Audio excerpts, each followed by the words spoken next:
Միայն այսօր Իսակովի պողոտայում տնկվելու է շուրջ 500 ծառ։ Այս մասին ասել է կանաչապատում եւ շրջակա միջավայրի պահպանություն ՀԱԿ-ի տնօրեն Արմեն Բեգոյանը ներկայացնելով Երևանում մեկնարկած եւ շարունակվող կանաչապատման եւ վերաձևավորման լայնածավալ ծրագրերը։ Երևանի Իսակովի պողոտայում այս օրերին իրականացվում են կանաչապատման եւ տարածքային վերաձևավորման աշխատանքներ, որոնք ըստ պատասխանատուների միաժամանակ մի քանի խնդիր են լուծում։ Ընդլայնում են քաղաքի կանաչ մակերեսը, բարելավում մայրաքաղաքի մուտքերի տեսքը եւ ձևավորում նոր էկոլոգիական միջավայր։ Արմեն Բեգոյանի խոսքով աշխատանքներն իրականացվում են ոչ միայն Պողոտայի տվյալ հատվածում, այլև ամբողջ երկարությամբ, իսկ զուգահեռ ծրագրեր են ընթանում նաեւ քաղաքի այլ ուղղություններում։ Այս տարի նաեւ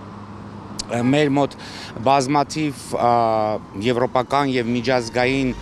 համաժողովներ է նախատեսված եւ հետեւաբար սա Երևանի հենց մուտքն է, գիտեք, օդանավականից հենց դեպի քաղաքի կենտրոն։ Դրա համար առաջնահերթությունը տվեցինք նաեւ այս պողոտային, ի թիվս նաեւ այլ պողոտաների։ Նրա ներկայացմամբ աշխատանքների արդյունքում այստեղ շահում են լրացուցիչ տարածքներ, որոնք նախկինում կամ միայն գազոնապատ են եղել, կամ ընդհանրապես պատշաճ ձևավորված չեն եղել։ Տնկվում են գնդաձև կատալպա տեսակի ծառատեսակներ, դրանք շատ սիրուն են լինելու,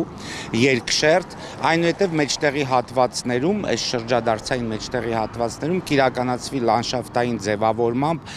գեղեցիկ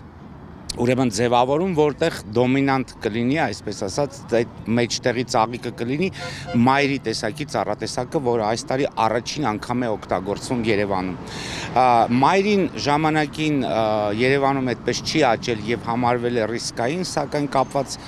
գլոբալ տաքացման եղանակային փոփոխությունների հետ այժմ մեր փորձարկումները վերջին մի քանի տարվա ցույց են տալիս, որ մենք կարող ենք օգտագործել նաև այդ տնկանյութը, որը շատ գեղեցիկ է։ Արմեն Բեգոյանը տեղեկացրել է, որ անցած շաբաթվանից մինչև ընթացիկ շաբաթվա ավարտը մայրաքաղաքում նախատեսված են գծային տնկիների լայնածավալ աշխատանքներ, խոսքը վերաբերում է փողոցամերձ ճանապարհային հանգույցների, պողոտաների շրջադարձային հատվածների եւ միջնաշերտերի ձևավորմանը։ Նրա խոսքով միայն այս ծրագրի շրջանակում մինչև շաբաթվա վերջ օգտագործվելու է ավելի քան 1000 ծառ, նաև հարյուրավոր թփատեսակներ։ Բեգոյանը նաև առանձնացրել է տնկանյութի պահպանման ցուցանիշը, նշելով, որ արդեն 4-րդ տարին է նոր տնկիների կպչողականությունը գերազանցում է 93%-ը։ Ըստ նրա, սա խոսում է ոչ միայն կարճաժամկետ, այլև կայուն եւ հաշվարկված աշխատանքների մասին։ Միաժամանակ ընդգծվել է, որ բոլոր նոր ձևավորվող հատվածներում անցկացված է ոռոգման համակարգ։ Ավելորդ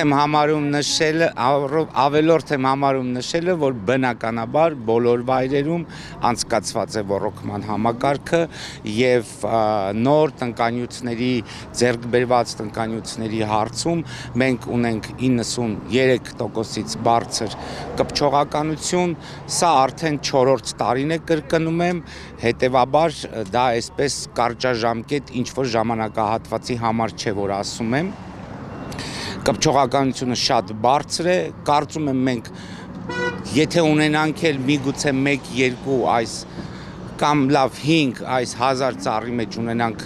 չորացում, բացի 1000 ծառը ծրվելու են նաև հարյուրավոր թփեր, որոնք նույնպես շատ կարևոր հատկապես գիհիները, փռվող կազակական գիհիները, որոնք էկոլոգիական շատ մեծ նշանակություն ունեն փոշու կլանման, աղմուկի կլանման եւ մի շարք այսպիսի տարբեր գործոններ։ Նա նաեւ ներկայացրել է այս տարվա ընդհանուր ծրագրերը, նշելով, որ 2026 թվականի համար նախատեսվում է առնվազն 10 հեկտարով ավելացնել Երևանի կանաչ տարածքները։ Ըստ նրա, վերջին 3.5 տարիների ընթացքում մայրաքաղաքում կանաչ տարածքներն արդեն ավելացել են 60 հեկտարով, սակայն այս տարի աշխատանքների մի մասը կենտրոնացած է լինելու նաև ավելի խոշոր նախապատրաստական ծրագրերի վրա։ Մասնավորապես Լվովյան եւ Միասնիկյան փողոցների ուղղությամբ նախապատրաստվում է շուրջ 35 հեկտար տարածքով անտառային հատվածի ձևավորում, որը Բեգոյանի գնահատմամբ կլինի քաղաքի ամենամեծ անտառային գոտիներից մեկը եւ նույնիսկ կգերազանցի Հաղթանակի զբոսայգու մակերեսը։ Վերջին 3.5 տարիների ընթացքում Երևանը իր կանաչ տարածքներն ավելացրել է 60 հեկտարով, այս տարվա ծրագրով մենք նախատեսել ենք 10 հեկտար, միշտ արել ենք ավելին, բնականաբար, բայց այս տարի մի փոքր այլ մոտեցում կա, ուրեմն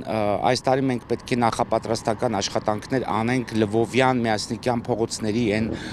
խոսվող 35 հեկտար, որը կլինի քաղաքի ամենամեծ անտառային հատվածը, որը ավելի մեծ է, քան Հաղթանակ զբոսայգին,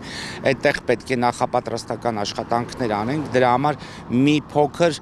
կտուժի այսպես հեկտարները, բայց հաջորդ տարի, օրինակ 27 թվականին կարծում եմ, որ հնարավոր է, որ դա հանձնենք, արդեն միանգամից կհանձնենք 35 հեկտար։ Քաղաքի ներսում նույնպես նախատեսված են նոր այգիների հիմնման եւ գործող կանաչ գոտիների ձևավորման ծրագրեր։ Շաբաթ օրը նախատեսվում է Ծառատունք Դավիթ Անհախտի այգում, որի հիմնական շինարարական փուլն ըստ Բեգոյանի արդեն ավարտված է։ Հաջորդ շաբաթ նոր այգի կհիմնվի նաեւ Ֆիզգարադոկ կոչվող հատվածում, որտեղ ավարտին են մոտենում ոռոգման վերջին աշխատանքները։ Բացի այդ, նոր այգու վերահիմնում է սպասվում նաեւ Մալասիա Սեբաստիա վարչական շրջանում պատերազմի 40-ամյակի հուշարձանի հարակից տարածքում։ Արմեն Բեգոյանը հայտնել է նաեւ, որ 2026 թվականի համար նախատեսված է անցկացնել եւս 25 կիլոմետր ոռոգման համակարգ, սակայն ինչպես նախորդ տարիների փորձն է ցույց տվել, այս ցուցանիշը եւս կարող է գերազանցվել։ Նրա խոսքով անցած տարի եւս նախատեսված 25 կիլոմետրի փոխարեն իրականացվել է 34 կիլոմետր ոռոգման ցանցի կառուցում։ Սոնա Գիշյան, Արմեն Բոյաջյան, Free News, Ազատ լուրեր։